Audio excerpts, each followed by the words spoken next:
Hello, and welcome to Homegrown KC, a podcast dedicated to exploring Kansas City's fascinating history and sharing stories from a church past. I'm your host, Laura. Join me today as we explore a piece of Kansas City's history.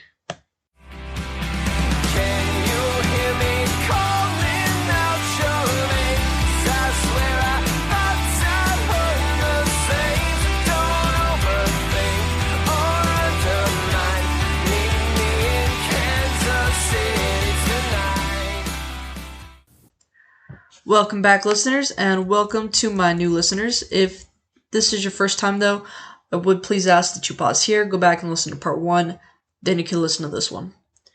For those of you who already have listened to part 1 and have been waiting for this episode, I am so sorry. I was out of town the last 2 weekends. I knew that was going to happen, and I had planned to record this episode and get it uploaded before I left, and was busy with other things, so I never got to it. I'm very sorry. But therefore, just a warning, that means that the rest of the topics in this series will probably also be slightly delayed. Fingers crossed, I will still finish before Christmas, preferably, or the end of this year, 2022 at the very latest. But preferably Christmas, because, I don't like to work over the holidays.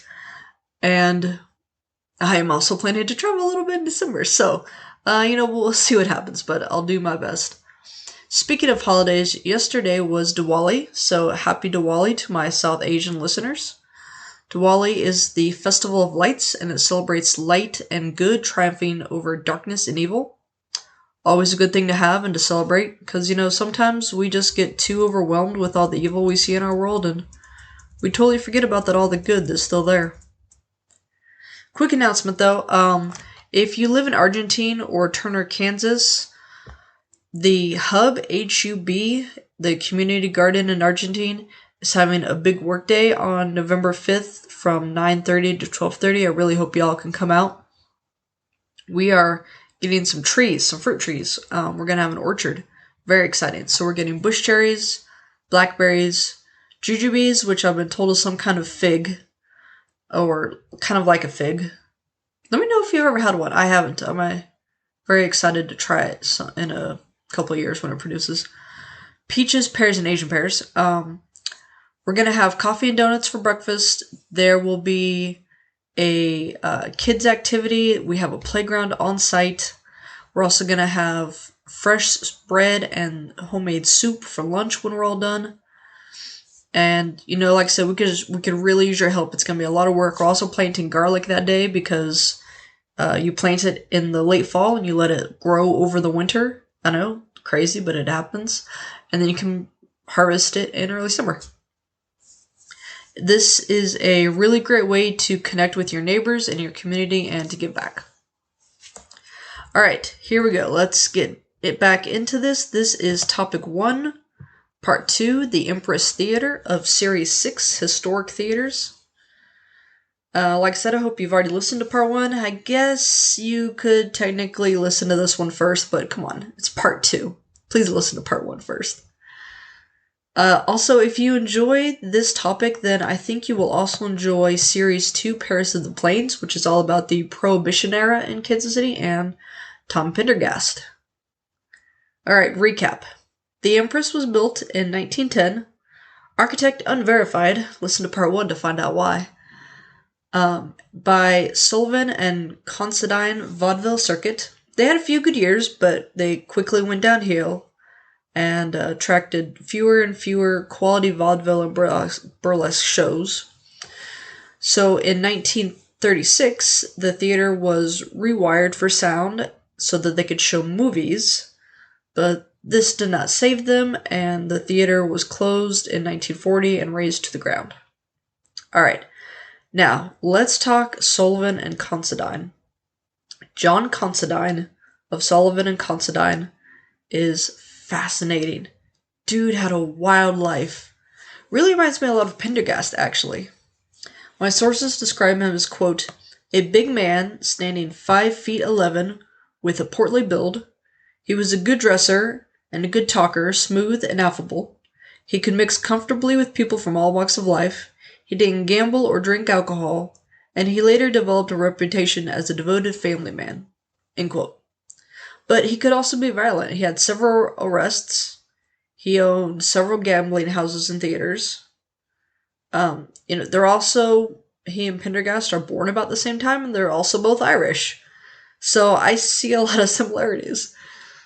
And if you're thinking to yourself, now who the hell is Pendergast? What does that have to do with the Empress? Once again, please go back and listen to Paris of the Plains and the Pendergast saga within that. Alright, John C. was born in Chicago to Irish immigrants Mary Cusick Considine and John Cornelius Considine on September 29th, 1863. He attended St. Mary's College, which is now known as the University of St. Mary's in Leavenworth, Kansas, my hometown, and also KU, Kansas University in Lawrence, Kansas. But it sounds like he never graduated from either. He joined a traveling entertainment group as an actor and eventually made his way to Seattle in 1889. So by the time he gets there, he's 26. In 1892, he and his first wife, Julia, divorced. Apparently, they had married in Chicago in 1884, and at the time of the divorce, they had a 5-year-old daughter, but he had been living with another woman as, quote, man and wife, end quote, for the past 3 or 4 years before this, before the divorce.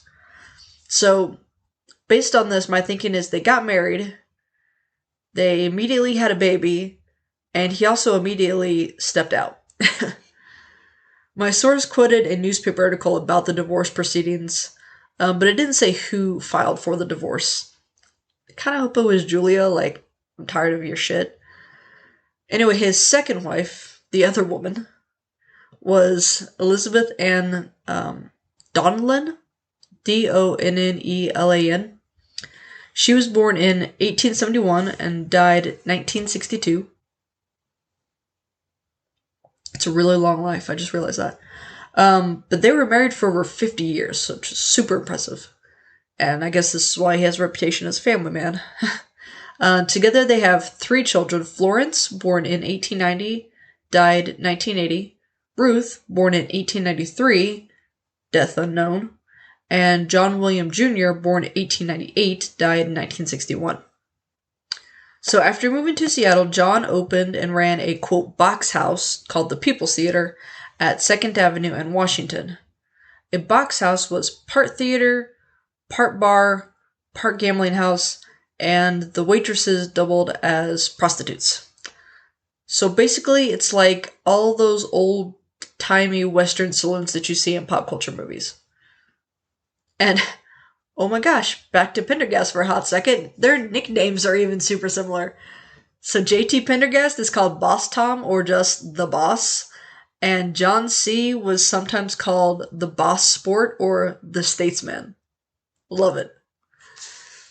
My source told a story about when John C. tried to get all the Republican delegates in his precinct arrested so that they couldn't vote. That was in 1894. Again, kind of similar to an episode of Pendergast. But apparently his scheme was unsuccessful, even though he was friends with the deputy sheriff, who was like, oh yeah, sure, I'll help you. Anyway, he and William Meredith, who the deputy sheriff, they got tired of Seattle and decided to move to Spokane. And in Spokane, John opened another People's Theatre at Howard in Maine. In 1895, the state passed a law that made it illegal for women to work in a place where alcohol was sold. So he, instead of being like, okay, well, I guess, no, he's like, this is my business. I need this. So he went to court to battle this law for 2 years, and that allowed him to stay open because it was contested, right? And if the law is not being enforced, you don't have to, obey it. But finally, the city he was living in, Spokane, was just like, no, we're tired of this, and they closed all the theaters in the city limits. So in 97, when that happens, he moves back to Seattle and he reopens his original People's Theatre. And oh, some drama. Oh, drama. His buddy had moved back to Seattle with him, and rejoined the police department and became a detective. Then they had a falling out. They're no longer friends. So that law that's prohibiting women from working in the saloons, it's in effect because it's a state law. It's just that the Seattle police were like, yeah, we don't care. And they're willing to look away and let the bars and saloons and gambling houses and whatnot just do whatever they want, right? Until 1900, when Meredith becomes chief of police. He's the boss man of all the police. Now the police are like, well, we gotta do it. Boss man said so. Except only on John C.'s block, okay? The block where his theater is the only one where they're enforcing this law. All the other gambling houses and saloons and theaters can have alcohol and women in them at the same time. So much shade right here. It's hilarious. So in retaliation, because of course John C. is pissed about this, in retaliation to get back at Meredith, John tells the city council that he saw his old buddy accept a bribe. So the mayor's like, I need you to go. And Meredith has to resign the next day. That's in 1901. So all this drama has been going on for like a year. Now, in retaliation for that, for making him lose his job, Meredith accuses John of getting one of his, quote, performers pregnant, and this was the bigger kicker of the two, to be honest with you, and that John had arranged for and paid for the girl to abort the child. Now, John C. is able to refute this allegation. He hadn't gotten anyone pregnant. And there's no paper trail. He hadn't paid for an abortion. But Meredith is just beyond pissed and threatens to get his revenge. He's like, okay, that didn't work. I'm going to get you. So on June 25th, 1901, a mere 4 days after his forced resignation, I mean, this is just like, bam, bam, bam. It all happens within a week, right? 4 days after his forced resignation, I think I said that wrong the first time, from the police force, Meredith loads up on weapons. He's got a, quote, sawed-off 12-gauge shotgun, a .32 Colt revolver, a .38 Bulldog revolver, which is a gun with a very short barrel, and a knife, end quote. He goes downtown, because he knows his old buddy's schedule. He goes downtown, finds John outside the drugstore with his brother Tom, and a patrolman, just regular cop dude, and he shoots him. He shoots John. He's standing like 2 feet behind the man, aiming at his head with the shotgun, and he misses. John runs into the drugstore. He's closely followed by Meredith. Meredith shoots him again, only grazes John's neck, drops the gun, and reaches for the .32 revolver. When John realizes that he's trapped at the back of the store, no way out, he turns around and tackles Meredith. They wrestle over the pistol. John wrenches it from his grasp and badgers him in the skull with a few times before shooting him point blank 3 times. There are conflicting eyewitness accounts about all of this, of course. I mean, this is an extremely brief and violent episode, and witnesses are just beyond shocked. They have no idea what's going on. But the state decided to charge John and his brother Tom, who had been outside the drugstore during this whole period and came in after John shot Meredith, charged both of them with first-degree murder. Oh, sorry. Yeah, he didn't just shoot him point blank and he was fine, right? He killed him. He shot him and killed him. So they decide to try John first, and his trial is scheduled for November 1901. About 2.5 weeks later, after the start of the trial, the jury acquits him of all charges, and so therefore charges against his brother are dropped as well. But y'all, this changed John C.'s life. I mean, of course, it had to, right? After this, he totally altered his business interests away from saloons and box houses and more towards theaters, like performance theaters, right? He bought Edison's Unique Theater, which was a very old theater in Seattle, one of the first, and he started hosting variety shows. So then over the next few years, because he's a really good businessman, he's able to open up 7 more theaters across the Pacific Northwest. In 1906, John traveled to New York City for the Fraternal Order of Eagles National Convention, and there he met Tim Sullivan. So this order, which John helped found in Seattle in 1898, was to, quote, discuss how they should handle the ongoing musician strike. According to most popular accounts, after deciding to work together to settle the strike, the men began musing about democracy and brotherhood. Then and there, they decided to start the Seattle Order of Good Things to carry out the spirit of their ideas, end quote. And I tell you what, we're going to pause here for a hot second, and I'm going to switch to Sullivan, and then we can talk about their businesses together. So, Tim Sullivan, aka Big Tim, aka the King of the Bowery, also has a wild history, and guess what? Also super similar vibes to Pendergast. Once again, please listen to the Pendergast saga from Season 2, The Paris of the Plains. And for those of you who are kind of wondering, Bowery, that sounds familiar. Is that like the Bowery Boys podcast? Yes, it is. I have not listened to their show. Sorry. I always mean to, and I just haven't done it yet. But I know of it, and I did a quick search of their site.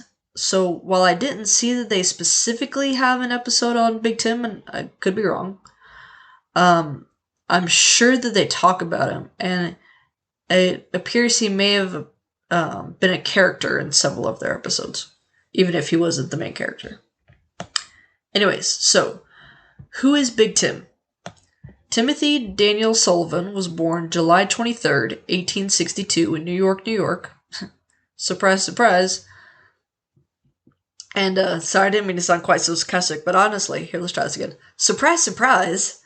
Findagrave.com only lists his mama instead of only listing the father. And her name was Catherine Connolly Sullivan, born in 1893,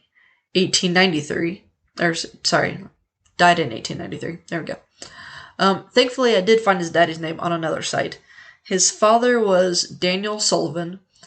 Both of his parents were immigrants from Kenmare in County Kerry, Ireland. Timmy was born in Five Points, which is a slum in New York.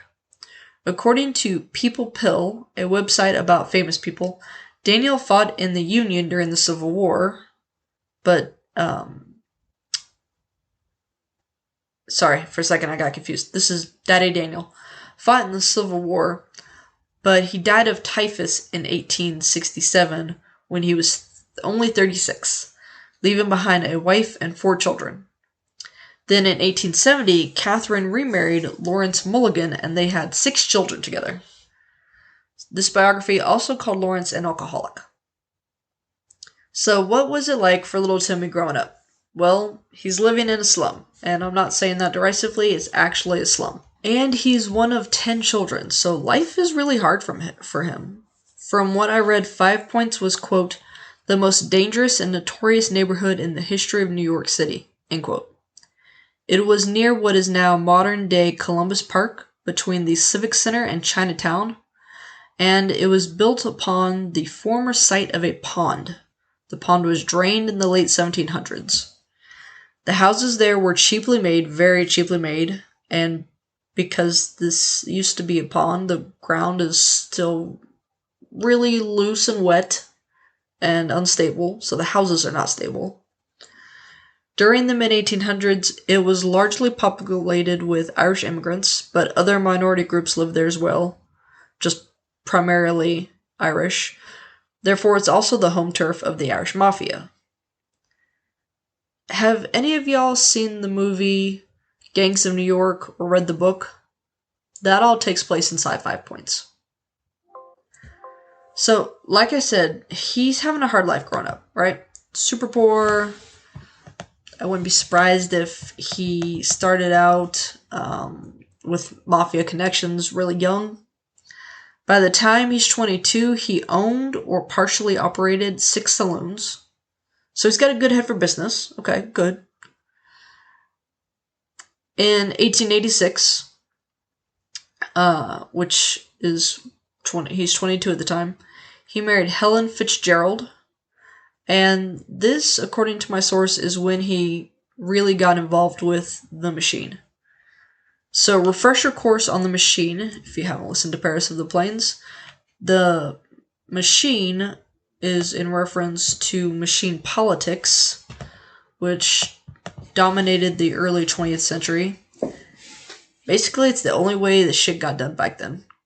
Quote, urban political machines, built largely on the votes of diverse immigrant populations, dispense jobs and assorted welfare benefits while offering avenues of social mobility at a time when local governments provided a paucity, not sure if I'm saying that word right, of such services, end quote.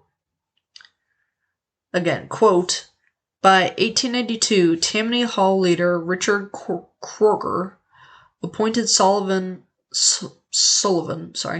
leader of his assembly district on the Lower East Side, end quote.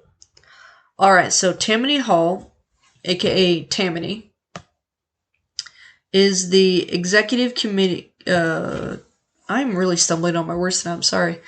Executive committee of the Democratic Party in New York City, and historically exercised political control through the typical boss politics, which was a blend of charity and patronage. But Sullivan also got involved in state and national politics. He was elected to the State Assembly from 1887 to 1893, then to the State Senate from 1894 to 1902, then Congress from 1903 to 1906. He's moving up and up, but he returned to the State Senate in 1909 and remained there until 1912. He was re-elected to Congress in 1912, but he had to decline his appointment, and I will explain why in a moment. First, let's talk about some of his policies. So, he supported women's right to vote, which is great, awesome. And in 1911, this is the really big thing for him, actually. He was responsible for passing the Sullivan Act, which y'all have actually heard of this past summer. It was that concealed carry law in New York. It required gun owners to have a permit to conceal carry, and the Supreme Court struck it down. That law was passed in 1911. Quote, Sullivan was an expert in using electoral fraud to retain his power. In quid pro quo arrangements, constituents voted the way that they were instructed. In return, they were the recipients of Tammany largesse, which included coal in the winter, clam bakes and outings in the summer, jobs on the city payroll, and all-around assistance, end quote. And of course, he got people to vote for him multiple times, the same person, multiple times, illegally. But that's what boss politics is, right? And being involved in boss politics, Sullivan actually funded several gang members and was involved in prostitution, gambling, and extortion. I jumped a little bit there, but I really wanted to keep all the political stuff together. So let's jump back for a second. He and John C. met in 1906. Quote, the two men formed Sullivan and Considine Circuit, a group of theaters in which Sullivan provided the financing and Considine provided the labor. They expanded the circuit to 37 locations, stretching from the Midwest to the Pacific Coast. By 1911, the circuit had teamed up with several smaller independent theater owners, as well as Marcus Loew, I think I'm saying that correctly, it's Loew, who owned 20 theaters in New York City area. This allowed the circuit to offer its better acts 70 weeks of nonstop work in dozens of locations around the country, end quote. So because they have, with Marcus, they have almost 60 theaters across the country.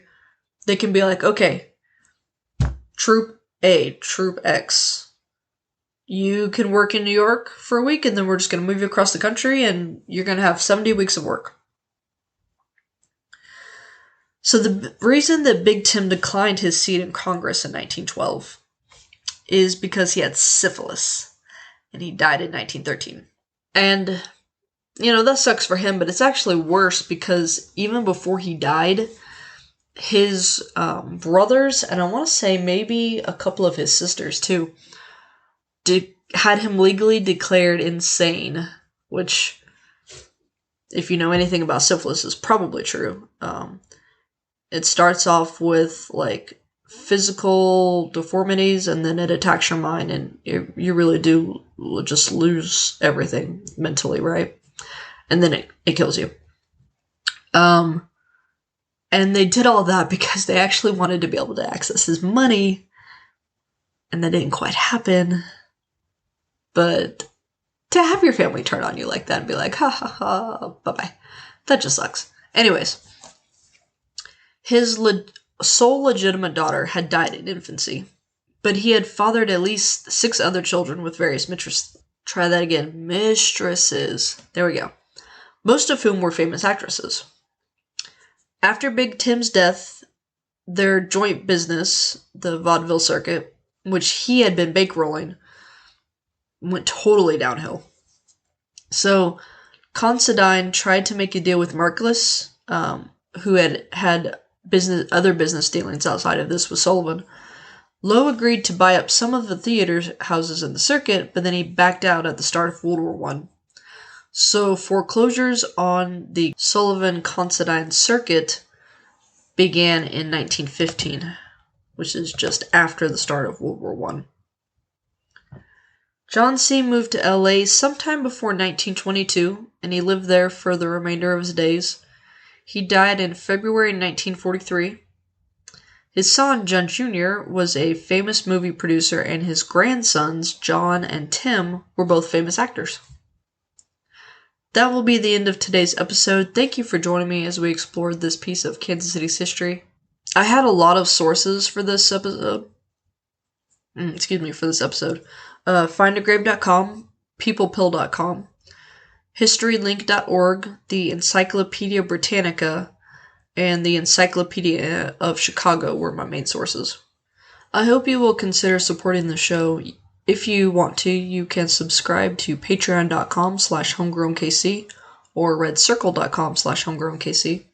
You can also give a one-time donation at redcircle.com/homegrownkc or coffee.com/homegrownkc.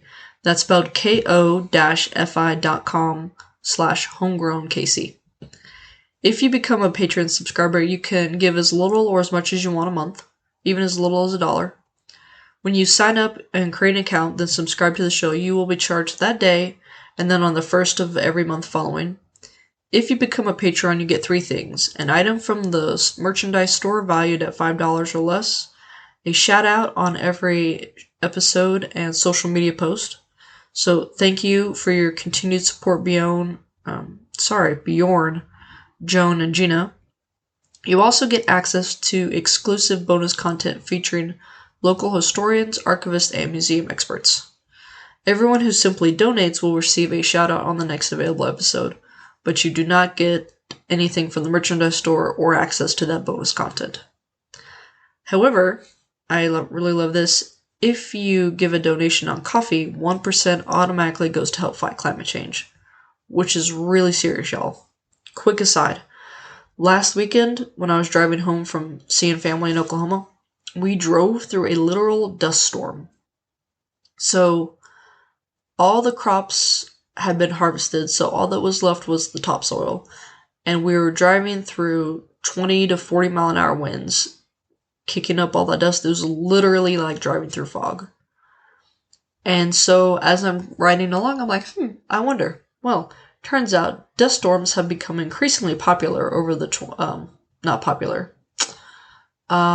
common over the past 20 years, and for the past couple of years now, climate scientists have been warning that if we don't start doing something serious about climate change and adjust our agricultural practices, we could be headed for another Dust Bowl, which sounds really terrible. So let's fight climate change, please. If you cannot support me monetarily, which I understand, inflation sucks right now, it's really bad, you can still support me by following and subscribing to my show on Facebook, Instagram, Pinterest, Twitter, Tumblr, also my YouTube channel. I'm a homegrown KC on all of them. And make sure to rate and review me wherever you listen, but especially on Apple Podcasts. You can visit my website for additional information on each topic. That's homegrownkc.wordpress.com. You can also sign up for my newsletter there. On the first of every month, you'll get an email that says, hey, here's what's coming up in the podcast and new and exciting announcements. Someday I may do giveaways. If you have any questions, comments, concerns, or episode suggestions, you can email me at homegrownkcpodcast@gmail.com or DM me on any of my social media networks. Love to hear from y'all.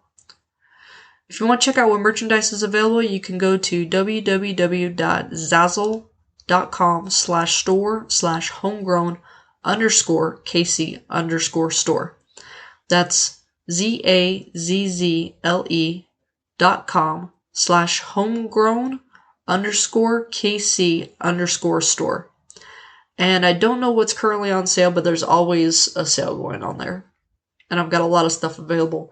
Hats, socks, long sleeve shirts, hoodies, tote bags, coffee cups, beer mugs, pretty much anything you want. Thank you goes out to my very talented sister-in-law, Sarah McCombs, who created my logo. To the Dear Misses for the use of their song Kansas City as the intro and outro music of the show. And to local libraries, which enabled me to gather all my research.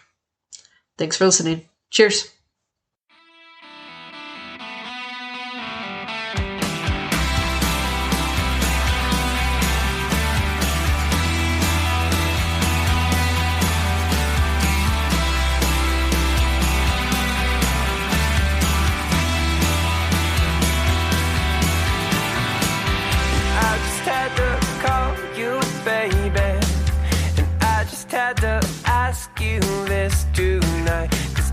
Seem to shake this feeling, and I can't seem to get you off my mind.